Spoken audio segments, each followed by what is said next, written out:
एक ब्राह्मण दंपत्ति के कोई संतान न हुई थी, जिसके कारण पति पत्नी दुखी थे। वह ब्राह्मण हनुमान जी की पूजा हेतु वन में चला गया। वह पूजा के साथ महावीर जी से एक पुत्र की कामना प्रकट किया करता था। घर में उसकी पत्नी मंगलवार का व्रत पुत्र की प्राप्ति के लिए किया करती थी।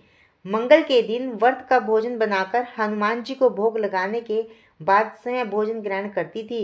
एक बार कोई व्रत आ गया जिसके कारण ब्राह्मणी भोजन न बना सकी। तब हनुमान जी का भोग भी नहीं लगाया। वह अपने मन में ऐसा प्रण करके सो गई कि अब अगले मंगलवार को भगवान जी का भोग लगाकर अन्न ग्रहण करूंगी। वह भूखी प्यासी 6 दिन तक पड़ी रही। मंगलवार के दिन उसे मूर्छा आ गई। तब हनुमान जी उसकी लगन और निष्ठा को देखकर प्रसन्न हो गए। उन्होंने उसे दर्शन दिए और कहा, मैं तुमसे अति प्रसन्न हूँ। मैं तुमको एक सुंदर बालक देता हूँ जो तुम्हारी बहुत सेवा किया करेगा। हनुमान जी मंगल को बाल रूप में उसको दर्शन देकर अंतर्ध्यान हो गए। सुंदर बालक पाकर ब्रह्मणी अति प्रसन्न हुई। ब्रह्मणी ने बालक का नाम मंगल रखा। कुछ समय पश्चात ब्राह्मण वन से लौटकर आया।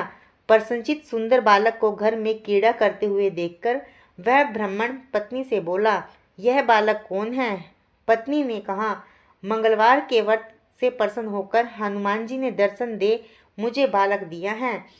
पत्नी की बात छल से भरी जान उसने सोचा, यह कुलटा व्यभिचारिणी अपनी कलुषता छिपाने के लिए बात बना रही है। एक दिन उसका पति कुएं पर पानी भरने चला तो पत्नी ने कहा कि मंगल को भी साथ ले जाओ। वह मंगल को भी साथ ले गया और उसको कुएं में डालकर पानी भरकर वापस घर आया। तो पत्नी ने पूछा कि मंगल कहाँ है? तभी मंगल मुस्कुराता हुआ घर आ गया। उसको देख ब्राह्मण आश्चर्यचकित हुआ।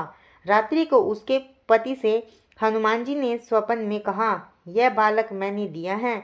तुम पत्नी को कुलटा क्यों कहते हो? पति यह जानकर हर्षित हुआ। फिर पति पत्नी मंगल को व्रत रख अपना जीवन आनंदपूर्वक व्यतीत करने लगे। जो मनुष्य मंगलवार व्रत कथा को पढ़ता है या सुनता है, नियम से व्रत रखता है, उसके हनुमान जी की कृपा से सब कष्ट दूर होकर सर्व सुख प्राप्त होते हैं। बोलिए बजरंगबली हनुमान की जय। दोस्तों, अगर आपको मेरी यह जानकारी अच्छी लगी हो तो प्लीज़ मेरे चैनल को लाइक करें, ज़्यादा से ज़्यादा शेयर करें। अगर आप मेरे चैनल पर नहीं हैं तो मेरे चैनल को सब्सक्राइब करें। धन्यवाद।